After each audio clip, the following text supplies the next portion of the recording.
ओम नमः शिवाय। मैं हूं एस्ट्रोलॉजर के एम सिन्हा और मैं अपने यूट्यूब चैनल पर आप सभी का हार्दिक स्वागत करता हूं। राहु केतु का राशि परिवर्तन एक सबसे बड़ा क्रांतिकारी परिवर्तन होने वाला है और 18 महीने के बाद राहु और केतु अपने राशि को परिवर्तित करते हैं। इस बार राहु का जो राशि परिवर्तन होगा वो 23 सितंबर को होगा और ये 11 अप्रैल 2022 तक अपना राशि परिवर्तन करेंगे, जहां पर राहु अपनी उच्च राशि वृषभ में उपस्थित रहेंगे और केतु की उपस्थिति वृश्चिक राशि में रहेगी। एक तरफ जहां पर शुक्र जो कि राहु का मित्र है, यानी राहु अपने मित्र राशि में उपस्थित रहेगा, जबकि जो मंगल है जो कि केतु के लिए एक शत्रु राशि मानी जाती है, तो केतु अपने शत्रु ग्रह के घर में रहने वाला है, जबकि राहु अपने मित्र के घर में रहेगा। इसके परिवर्तन के स्वरूप बहुत सारे आप देखिएगा, एक के बाद एक राजनीतिक उठापटक काफ़ी जगह पर आएगा। मेरा इशारा जो है उन प्रदेशों में है जहाँ पर अनस्टेबिलिटी देखने को मिल रही है। डायरेक्टली कहा जाए तो बॉम्बे के बारे में बात कर रहा हूँ। 23 सितंबर को इसका राशि परिवर्तन होगा और पहले ही प्रोडक्शन में मैं बता चुका हूँ 24 जुलाई ±2 मंथ, तो जुलाई के बाद अगस्त, अगस्त के बाद सितंबर, तो ये राहु केतु का भी राशि परिवर्तन होना है। और राहु केतु का राशि परिवर्तन जो होता है राजनीतिक उठापटक बहुत तेज़ी से लाएगा, चाहे वो राजस्थान की जो सक्रिय राजनीति अभी थोड़े दिनों के लिए कुछ स्टेबिलिटी सा दिख रही है उसमें हो, या वो किसी अन्य राज्यों में राजनीतिक उठापटक होने की तैयारी हो। साथ में कई राजनीतिक लोगों के स्वास्थ्य पर भी विशेष ये प्रभाव डालने वाला है, जिसमें प्रमुख रूप से कहा जाए तो भूतपूर्व प्रधानमंत्री जो हमारे देश के भूतपूर्व प्रधानमंत्री रह चुके हैं उनके लिए प्रॉब्लम, यानी डॉक्टर मनमोहन सिंह की मैं बात करूं, उनके लिए ये समय थोड़ा खतरनाक अकस्मात होने वाला है। और कुछ फिल्मी हस्तियों के लिए जैसे दिलीप कुमार हुए, और साथ में हालांकि मैं नहीं चाहता हूं किसी की तबीयत पर बहुत कुछ टिप्पणी किया जाए, लेकिन फिर भी जो मुझे दिखाई देता है मैं वो बोलता हूं और उसको मैं ज़रूर चेक करता हूं कि वो एक्चुअली हुआ या नहीं हुआ। तो राहु केतु का जो राशि परिवर्तन होगा वो आप कैसे चेक करेंगे? तो सबसे पहले मेरे जितने भी प्रोडक्शन होते हैं that is totally based on ascendant, लगन के आधार पर ये बेस्ड होते हैं और लगन को आधार बनाकर आपको इसको चेक करना होगा। और लगन को अगर आपको नहीं पता है कि आपका लगन क्या है तो नीचे दिए गए लिंक में कुंडली एक्सपर्ट का आपको मोबाइल ऐप डाउनलोड करना, और उसमें आप जब अपने बर्थ डिटेल को डालिएगा, date of birth, time of birth, place of birth में, तो आपको आपका असेंडेंट बता देगा। या बहुत सारे और भी इस तरीके के ऐप आते हैं जहाँ पर आप डेट ऑफ बर्थ यानी बर्थ डिटेल आप डाल दीजिए और आपको आपके लगन के बारे में, आपकी राशि के बारे में, आपकी ग्रहों की दशा के बारे में एक जनरल आइडिया तो मिल जाता है। फिलहाल स्टार्ट करने वाले हैं राहु और केतु का राशि परिवर्तन।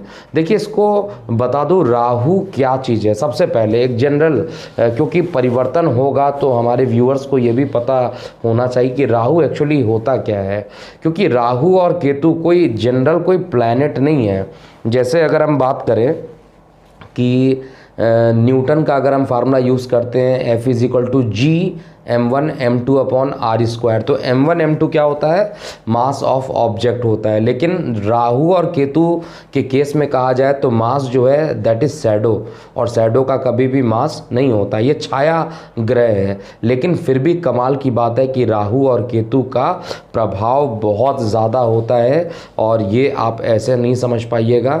आप इसको इलेक्ट्रोमैग्नेटिक फील्ड जो अर्थ के रोटेशन से निकलती है और मून के ऑर्बिट को क्रॉस करती है, दो जगह पर नोड बनता है और उसका इफेक्ट इतना तगड़ा होता है कि उनको छाया प्लैनेट माना जाता है। छाया केवल नाम के लिए छाया है, लेकिन एक्चुअली में ये दोनों ही मायावी प्लैनेट हैं। और एक का काम झूठ बोलना, छल कपट करना, अकस्मात कुछ ज़बरदस्त कहा जाए तो पॉजिटिव चीज़ें लाइफ में ले आ दे, या अकस्मात कुछ बुरी खबरें ले आ दे। यानी राहु की बात कर रहा हूँ तो राहु एक झूठा प्लैनेट, राहु अंधकार प्रिय प्लैनेट है, राहु शनि का गुप्तचर कहलाता है, राहु ड्रैगन्स हेड के नाम से जाना जाता है, और इसके पास केवल धड़ होता है और शरीर नहीं होती है, जबकि केतु के पास केवल शरीर होता है और उसके पास धड़ नहीं होती है। लेकिन फिर भी दृष्टियों की बात किया जाए तो कई लोग ऐसा मानते हैं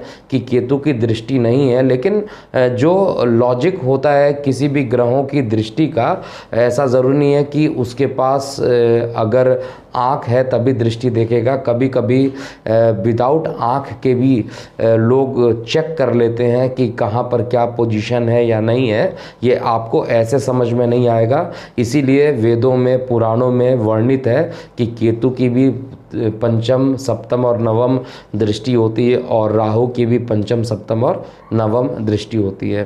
तो केतु मोक्ष का कारक कहलाता है, मोक्ष का कारक है, और इसको आप मंगल के तरीके से ही क्रूर मान सकते हैं, लेकिन मंगल से इसकी क्या होती है, शत्रुता होती है।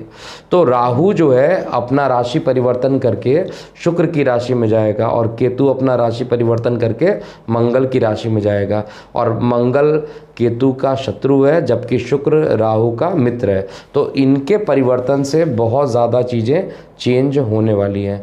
विदाउट स्किप किए हुए कम से कम अपने लगन के बारे में पूरी जानकारी देख लीजिए, क्योंकि इस चैनल पे मैं आपको पूरी जानकारी दूंगा और इसलिए वीडियो का ड्यूरेशन लंबा हो सकता है। अब हम कन्या लगन की बात करते हैं। देखिए, कन्या लगन में ये जो राशि परिवर्तन हो रहा है राहु का, वो आपके भाग्य में जा रहा है। लग्नेश का न्यूट्रल प्लैनेट, या कहा जाए यहाँ पर तत्कालिक मित्रता रखता है, और खुद राहु भाग्य में जा रहा है, तो भाग्य उदय आपका करा देगा। इसमें कहीं पे भी कोई डाउट नहीं है, भाग्य उदय आपका होना है 100%, इसको नोट कर लीजिए। लेकिन विरोधाभास के बाद भाग्य के स्थान पे जा रहा है, और राहु का नेचर होता है पृथकवादी नेचर, थोड़ा सेपरेटिंग नेचर होता है, सेपरेट करके रखना, और वहाँ पर निराशावादी सोच को बढ़ा देना, और उसके बाद पुनः उसी को पॉजिटिव चीज़ों में कन्वर्ट कर देना, ये राहु का स्वभाव होता है, क्योंकि इसका काम ही है भ्रमित करना।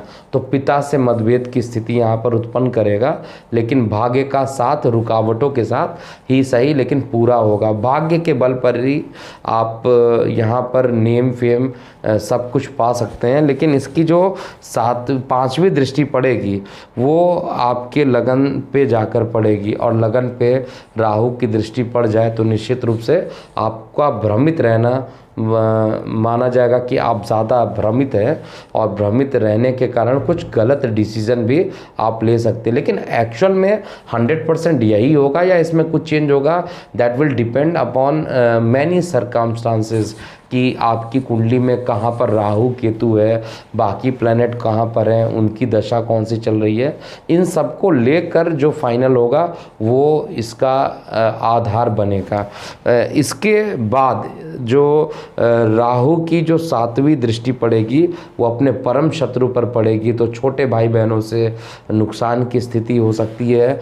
शत्रु आपके मान, पद और प्रतिष्ठा को बिगाड़ने की कोशिश करेंगे और बिगाड़ भी देंगे। मेहनत आपकी इतनी बढ़ जाएगी कि मेहनत करते करते आप थक सकते हैं। देखिए, मैं निगेटिव नहीं बोल रहा हूँ, मैं जो देख रहा हूँ मैं वो बोल रहा हूँ। हालांकि तीसरे स्थान पे जब इसकी दृष्टि पड़ेगी तो ये कहा गया पाप ग्रह काफ़ी प्रभावी हो जाता है, तो इतने विरोधाभास होने के बाद भी शरीर के अंदर कॉन्फिडेंस बनी रहेगी, और कॉन्फिडेंस होने के कारण ही आप आगे कर पाएगा। एक तो भाग्य का साथ मिलेगा और दूसरा कॉन्फिडेंस आपका सहयोग देता रहेगा। इसकी जो 9वीं दृष्टि रहेगी वो आपके शिक्षा स्थान पर पड़ेगी, और शिक्षा स्थान पर शनि है, शनि के साथ राहु की दृष्टि थोड़ा सा स्टमक में गैसीय पदार्थ यानी गैसीय तत्वों की अधिकता कर सकती है, जिससे कॉन्स्टिपेशन ज़्यादा बढ़ सकता है। लेकिन शिक्षा में आपको यहाँ पर ये सफलता दे देगा, देर से ही सही लेकिन भाग्य का साथ मिलकर सफलता आपको मिल जाएगा। केतु की जो उपस्थिति है वो आपके लगन भाव से तृतीय स्थान पे यानी पराक्रम में छोटे भाई बहनों से और अपने शत्रु राशि में तो निश्चित रूप से विवाद तो कराएगा, छोटे भाई बहनों से विवाद कराएगा। कॉन्फिडेंस जो राहु दे रहा था उस कॉन्फिडेंस को ये थोड़ा कम करेगा। हालांकि पाप ग्रह है, बलि तो माना जाएगा, लेकिन थोड़ी सी कुछ कमी यहाँ पर केतु करने की कोशिश करेगा। और केतु की जो 5वीं दृष्टि पड़ेगी वो आपके पारिवारिक जीवन में कुछ निराशावादी सोच ला देगी और सेपरेशन की कुछ स्थिति भी डेवलप कर सकती है। 7वीं दृष्टि धर्म स्थान पर तो धर्म के लिए अच्छा, और 9वीं दृष्टि इसकी एकादश स्थान पर, और एकादश स्थान पर जो प्लैनेट होते हैं वो उनकी दृष्टि पड़े या वो खुद वहाँ पर विराजमान हो जाए, भले ही शत्रु दृष्टि हो या मित्र दृष्टि हो, प्रभावशाली हो जाते हैं काफ़ी, इसलिए इनकम के स्रोत को ये बढ़ाने की कोशिश करेगा। तो ये था पूरा राहु और केतु का जो राशि परिवर्तन कन्या लगन वाले जातकों का कैसा पड़ेगा। तो इसके लिए कुछ उपाय जो होगा उसके लिए मैंने सेपरेट वीडियो एक बना रहा हूँ, उस उपाय को देखिएगा। राहु केतु के राशि परिवर्तन में आपको क्या करना चाहिए, क्या नहीं करना चाहिए, और इसको आप पूरा A to Z चेक कीजिएगा। तो अभी के लिए इतना ही।